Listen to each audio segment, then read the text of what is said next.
Pilgrims and warriors, and welcome to Grand Tactician, the Civil War, our Confederate campaign from summer 1861. The date in game is now October the 31st, Halloween 1861. So, it's the end of the campaigning season officially. So, the armies are going to go into winter quarters, but we finished the previous episode on a bit of a high, to be honest. Kentucky seceded to us. We defeated the Union once again in Virginia. So, with that in mind, why don't we take a look at the front lines? As you can see, we've pushed well up into Kentucky and taken Louisville. This, in turn, caused Kentucky to secede, and our support in Kentucky has gone from 49% to 75%. Also, some more recruits became available, so I've recruited a bit of a Kentucky division, brigade kind of thing. So we've got Breckinridge's infantry from Kentucky, as you can see now with 75 support. We've got some Kentucky cavalry under Weisiger. Weisiger? Yeah, I think so. And another guy, another Breckinridge, I'm not sure if he's related, probably not, but he's in charge of some Kentucky artillery. So these guys are recruiting into the Western Department. And those Kentucky brigades and gun batteries and cavalry regiment, whatever, will go to reinforce Van Dorn's army at Louisville, which currently stands at coming up to 15,000 men. Also, the Army of Tennessee has been reinforced with Stand Waitie's cavalry detachment. So they're going to join them, the Native American troops, and they're going to join Sibley's division, which is going to be made up of Marmaduke's regiment and Waitie's regiment. So they're going to have a reasonable cavalry force, 960 men. I mean, still small, but it's reasonable for this point. Bearing in mind we can't recruit cavalry brigades just yet. So that'll take Albert Sidney Johnston to somewhere close to 21,000 men once you get some of these sick men back and things like that. In the Trans-Mississippi, we're also recruiting a few extra cavalry troops. Not many, just a couple of brigades on their way, regiments, sorry, on their way, and some artillery as well. Taking the Trans-Mississippi Army up to about 15,500 men, so it's becoming more of a viable fighting force. At the end of the last episode, we sort of started moving up into Missouri, but I decided against it because our artillery hadn't been ready yet, so we called off the attack. However, marching north just a little bit seems to have prompted the Union AI, let's take the front lines off a moment, seems to have prompted the Union AI to move his two forces from Cairo, that's the Army of the Mississippi and the Army of Tennessee, Yeah, so a fair-sized force is 19,000 men, and somewhere around the region of 9,000 to 12,000 for the other army. So they've crossed into Missouri, I think in relation to us moving forward, but then actually we didn't end up pushing in towards Springfield, which is quite interesting. So that in turn, these guys crossing the river into Missouri is what prompted me to move up with Van Dorn. In the Eastern Theater, we've got a decent grip on Virginia. I mean, there's not really any Union influence here at all, bar the very, very far west here around, what is that, Parkersburg or something? Parkersburg. So they're hanging on to this top edge here, and Wheeling, which, I mean, Wheeling's almost in, and Pennsylvania, so I mean, it's almost up there really. I mean, it's a bit strange actually how this map goes all the way up here. I'm sure there's a reason for it, but I don't know what it is, but either way, Wheeling is under Union control, and so is Parkersburg. Now, we've got a small force here at Charleston, Virginia. This is not West Virginia yet, of course, it's Western Virginia. I've put this under Baylor. It had been under Polk, but I think I'm going to move Polk around, and we're going to, once we can get more recruits, we'll raise like a deep south kind of force, maybe 5 to 10,000 men. We're going to start taking these forts, Pensacola and these ones here in the Florida Keys, possibly. I don't know how important the Florida Keys ones are, but Pensacola is a bit of a pain in the butt having a Union fort right there, so we'll maybe take it. And then once that's done, we'll disperse that army and, send them out to various places. If possible. I mean, if the Union comes at us with everything they've got, we won't be able to do that, of course. What else is going on? We've got a few little fleets out and about, scouting around, getting in the rivers, keeping an eye on things for us. I'm still not sure where the army's gone from here. I think it's the army of Ohio. They've just disappeared. I'm presuming they're going to come down and give Van Dorn a bit of a fight. We are running low on supply, so it might be prudent for us to build a depot up here at Louisville with Van Dorn. Actually, let's go ahead and do that. It means we're going to have some supply up here, and we can have operations going on in northern Kentucky and threaten even up into, what is this, Indiana maybe? I'm not, yeah, Indiana. and Cincinnati, of course. So, I mean, these are all options. However, we're going to head into winter quarters, and we're going to run through this. Let's just have a quick look at the overview here. National morale, theirs is on 65. That's pretty bad. We're sitting on 100. 88 national support and 95. Morale of armies, theirs is 74. Ours is 81. We've got 110,000 fielded. He's got 151,000. Navy tonnage, I mean, they outmatch us by quite a lot. Our military experience is slightly higher. We've won 12 battles, they've won 5. We've lost 15,000 men, they've lost 25,000. Our European relations are on 42%. I expect that to plummet once he announces emancipation or partial emancipation or whatever it is. I can't actually remember. So we've got a slight advantage at the moment. Anyway, that's enough blabbering on from me. Let's get started here and let's see what happens in this episode. It's possible there won't be any fight action because it's a winter episode, so we just don't know. Had a comment from a regular viewer saying he's lamenting the fact that his force hasn't fought because they're in the Shenandoah Corps. But I mean, they just haven't been involved, that's all. So they will be. Don't worry. We have already discussed this in the comments. They will definitely be involved sooner rather than later. Because there's going to be a lot more fighting to come. This first year, the 1861 year, is really just it's just preliminary, really. It's not really... we haven't really started yet, if you know what I mean. So, worry not.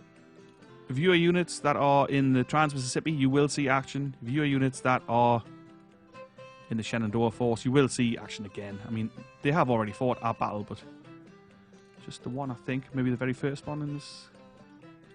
Officer rehabilitated. Who's this? Randall. Oh, he's only been disgraced for a little while. He's back now, so okay. So with these guys crossing over to Benton, it means that I have to be careful, basically, what I do with the Trans-Mississippi Army.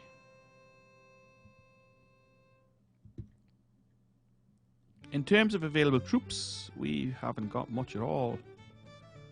Oopsie. We've got a total of 10,000 volunteers available, but as we can see, this kind of spread below 1,000 in most places. And I've kept South Carolina and North Carolina as a kind of reserve, so we've got about 6,000 men available there to recruit into brigades should we need to. I'd rather not, if we can help it. So the Richmond, I've renamed this Eastern Department Richmond Defense. They're kind of going to stay in the south here. I'm going to use them as a semi sort of fighting force. Not really, but they're going to try and take Fort Monroe. I don't know if they'll be able to, but they're going to try.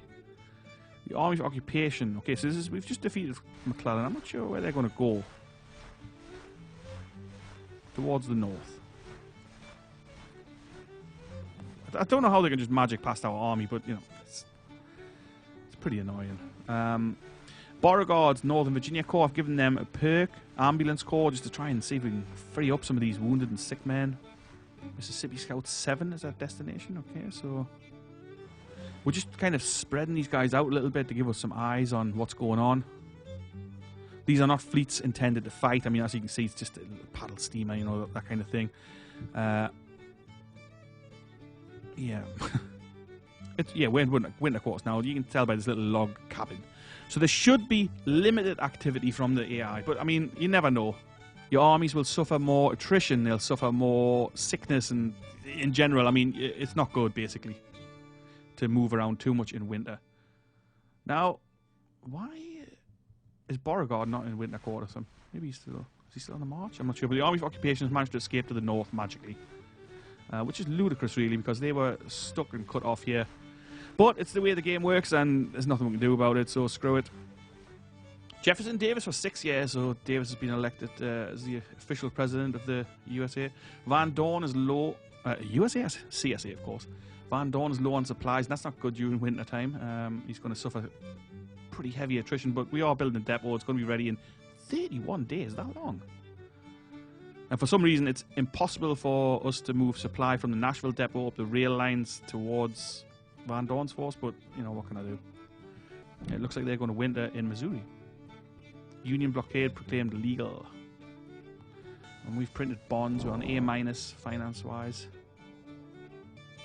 We could go with trade deals, but I don't think so. I'm going to hold on with that for see if something better comes along. I'm interested in Austrian rifles, because we could really do with some weapons for our troops. It's November the 11th. Let's press time on a little. So we've got a couple of weeks to go, then we're going to have an extra couple of units arriving into the Richmond force, which is going to take them to 6,700 men. And I'm going to send them on a little winter outing to Fort Monroe. I mean, I don't think they'll be able to capture it first time, but we'll just keep trying until we do. And still, I'm not sure where this force has gone. So we've moved a little scouting fleet up towards Cincinnati. Oh, they've got a perk. Nice. Let's just pause it and have a look. I don't know how they've got a perk, but you know, blockade busters. So balloon barge, that sounds pretty good. So intelligence gathering plus 25%. Let's do that, since that's pretty much what these guys are doing out here. I don't really know how they've got a perk, but I won't complain. None of the other fleets have got anywhere close to a perk. Even this fleet, which is actually fought a battle. Strange, but you know, that's fine. I might even stick an extra ship or two in this one then to see I have a perk, if we've got anything available. Just this thing. Doesn't seem much point. We captured it from the Union. Nah, I'll leave it for now. The Trent Affair, Confederate diplomats captured. Okay.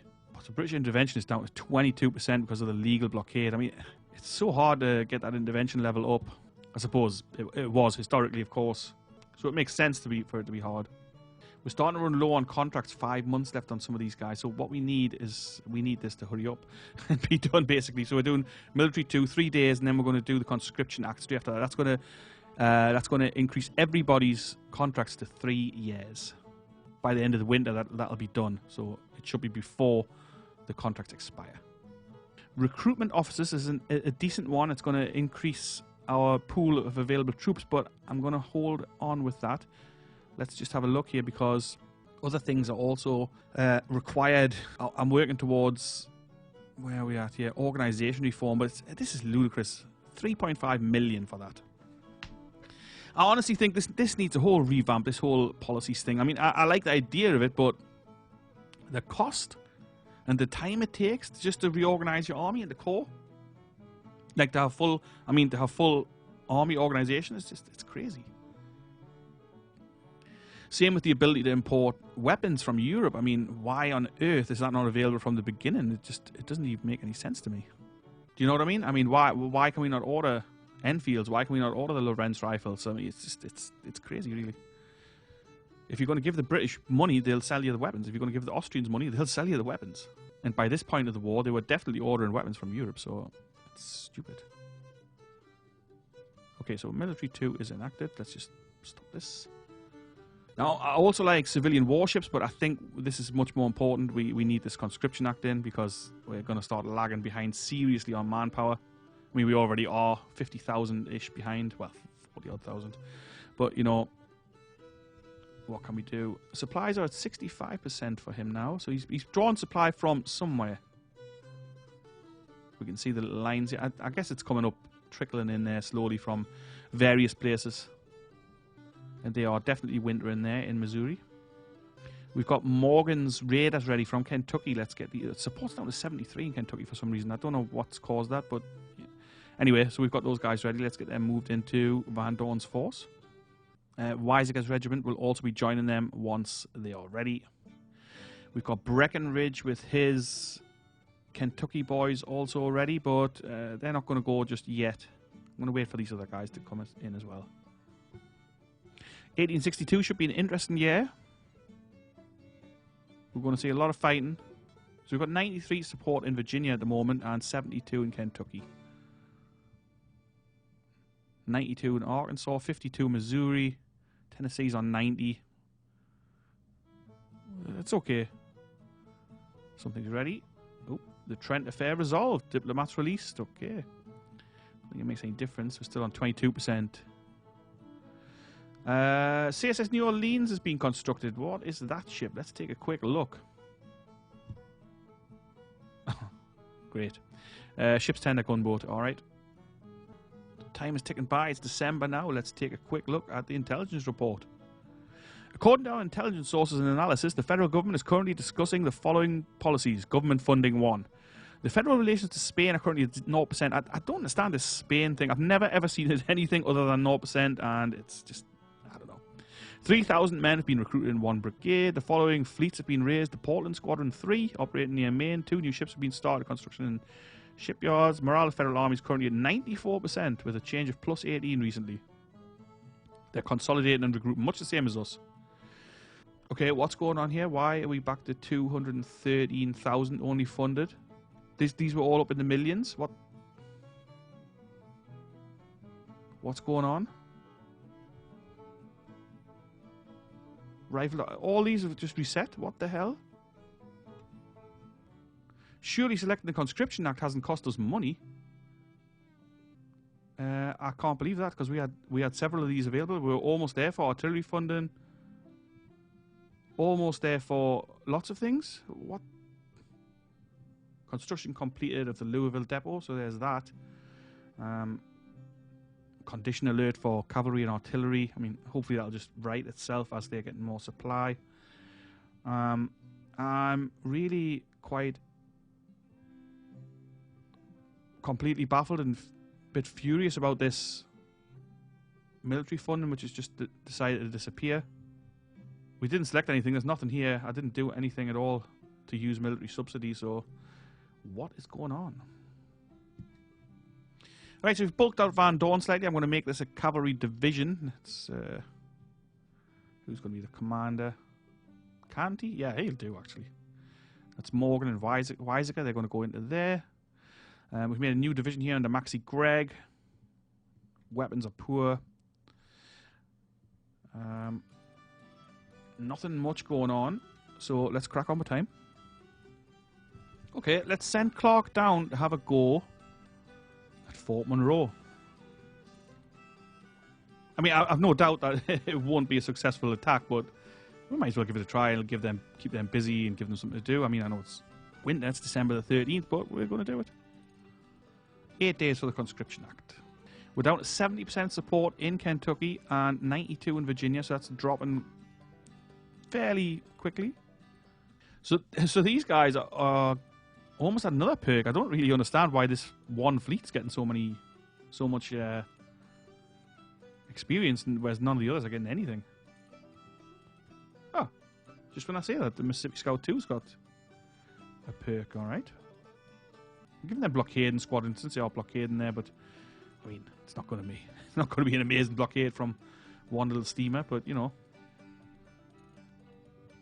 it just seems a bit strange that some of them are going up a lot and some of them haven't got any experience at all. Alright, so we've got conscription. Let's just take stock here and make sure that it's gone as we thought. So Virginia support's down to 92 now. Yep, so all these boys are now 36 months.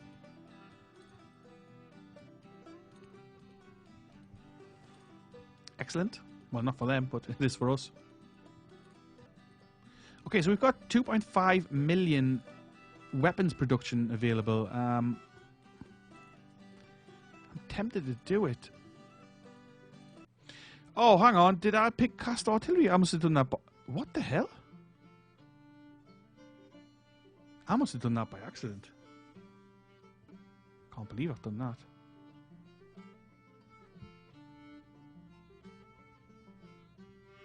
But no,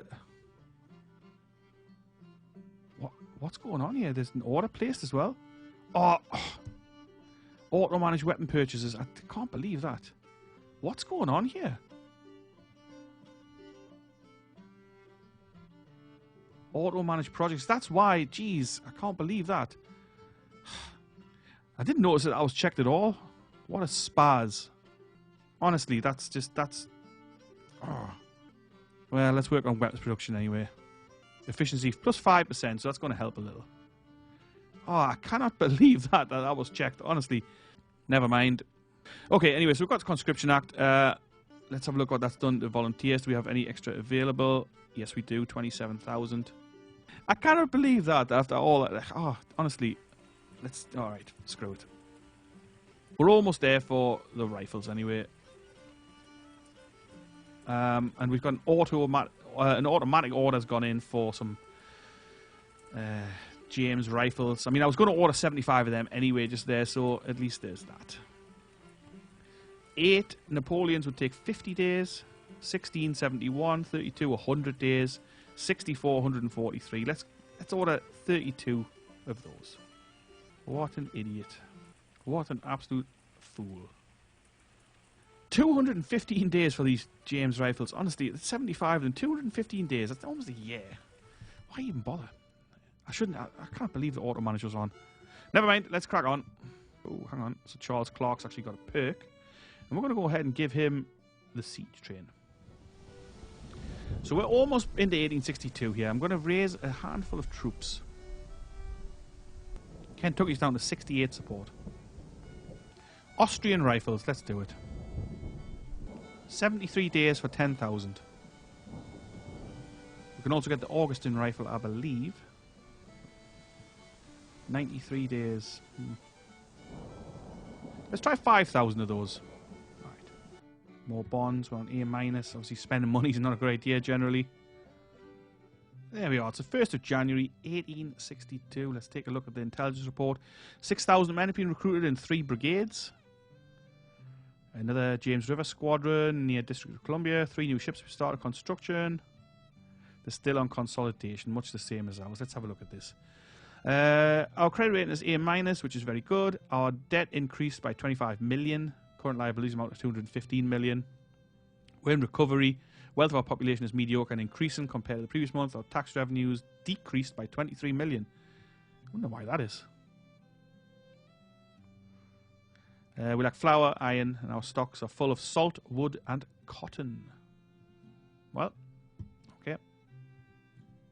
So let's have a look at the siege of Fort Monroe. I don't suppose it'll be going very well.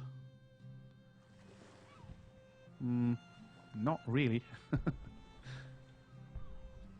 57% chance of victory, it says, but, you know, whether that'll happen or not, we will see.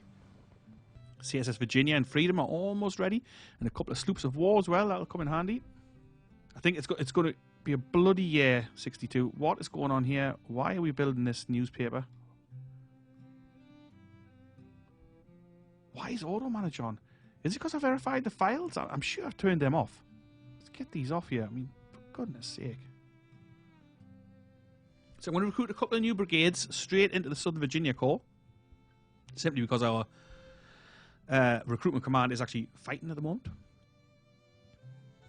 CSS Freedom's ready, so I'm just rearranging the James River squadron slightly, and then when CSS Virginia's ready, I'm going to send these boys out on a little attacking mission. Hopefully it'll go well. I'm going to put Samuel Barron in charge. He's got slightly better stats than the guy who was in command. So we are now working towards organisational reform. It's going to take a little while, but then we'll be able to form the proper armies and we'll reorganise everything. So these winter episodes are always a bit slower than like obviously the action episodes, but there's a lot of organisation to be done here. The Manassas Junction News Agency has been completed, which was placed by the AI. I mean, you know. Fort Monroe now has a 63% chance of victory. Didn't expect that. So just recruited a new division straight into the Shenandoah Corps. It's going to take them up to almost 20,000 men. But it's going to be a while. 20 days. 51 days for the artillery, which has come from Texas. Under Kirby Smith. Promoted him from Brigade Command. Funding 1 enacted for us. I'm thinking about going for impressment, but maybe not just yet. We're going to go with civilian warships next. So I've just gone ahead and I've formed up a small force called the Army of Kentucky. It's just going to be 3,000 men. I just want to send them up here, see if we can take Cincinnati. Under Polk, so I'm not expecting anything major, but, you know, let's see how it goes. It'll also hopefully get us some eyes on the Union. So let's just see if there's any troops up there. The Union's passed the Confiscation Act. We're in February now. So, officer rehabilitated, who? Junius Daniel, alright. So they're working on Industrialization 2. Completed the Hall's Carbines project. 15,000 men have been recruited. And more ships as well. Okay. So they mean business. It's going to be a very bloody 1862. Victory at Fort Monroe, Butler surrenders. Well, I did not see that coming. So we captured 4,000 rifles, no guns. We lost 176 men. Excellent. Let's just pause this a moment. British intervention at 32%. Oh, because the Union had the Tariff Act. Okay. Organisation reform is almost there. Another 200,000 required. Let's have a quick look at the weapons. What did we capture there? Anything good? 2,000 Hall rifles. Well, thank you very much. And 2,000 Mississippi rifles. That is awesome. Thanks very much for that, Butler. That's really appreciated. It means we can actually give out some half-decent weapons to some of these guys in the Western Theatre. Because they've all got mixed muskets pretty much. Although, maybe we haven't got enough, actually. I mean, Colquitt can have them. Yeah, we're going to give out a couple. So, Colquitt, let's improve those weapons. You can have the Hall rifles, mate. There you are. And Fagan can have some Mississippis. Excellent. So that was some much-needed new weapons, which we've got to thank Butler for. And a nice job from Clark, actually. So that's excellent. Let's move them back towards Richmond. Done a nice job there. Are we under bombardment? Or are they under bombardment, maybe? Not sure. Do we garrison this place? So I'm just going to pop in here a unit of draftees from South Carolina. I figure 90 guys drafted is not going to make that much difference.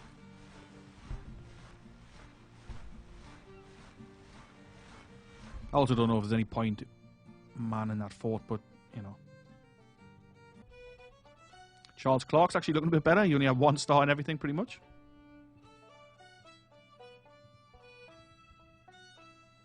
And we can start dispersing some of these guys out and about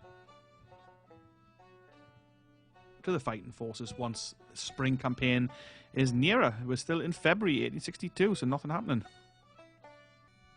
Okay, so we've got the civilian ships armed.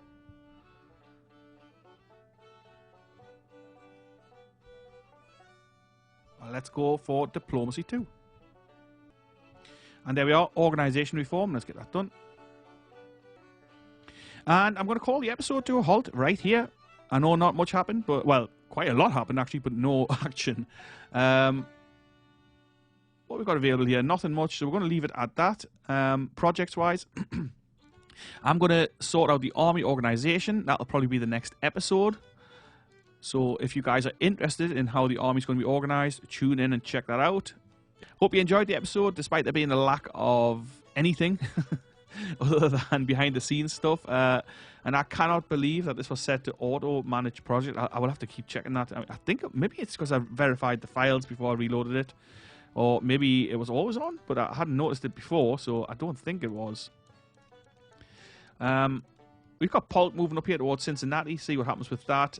We've got Van Dorn sitting here ready for an offensive or defensive action, depending on what the Union does, really. We'll play it by ear.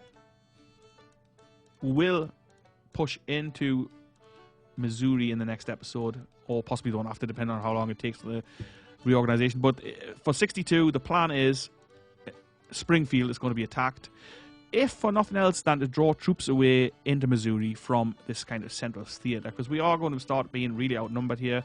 We've got 130,000, he's got 175,000. Virginia, it's going to be more the same. We're going to hold the line here. Now, we've bulked out all 3 of these corps. We're going to form them into the Army Northern Virginia, of course. I'm not sure what to do with Western Virginia. Maybe we'll put a few more troops in here. Maybe take that to 5,000-6,000 men and see if we can cause a nuisance of ourselves in this western part of Virginia. Maybe push on Wheeling. You know, we'll do something with these guys. We'll form a force down here as well. We'll start attacking the forts. We're going to have some Navy action coming up soon as well, because our Navy ships are almost ready. Yeah, 88% there. Got these other couple of fleets ready. So there will be action coming up. Don't worry about that. There will definitely be action. And more Grand Tactician gameplay in general. It's a game that I'm enjoying still, even though I've played a lot of it. I've done quite a few campaigns. but it's a good game. It's a fun game, and it's one we will continue playing. Anyway, whatever you're doing today, I hope you're having a great day, and I hope to see you in the next episode. If you're new here, check out the channel and subscribe. Leave a like, leave a comment, let me know what you thought of it, and I'll catch you later. Ta-ra for now.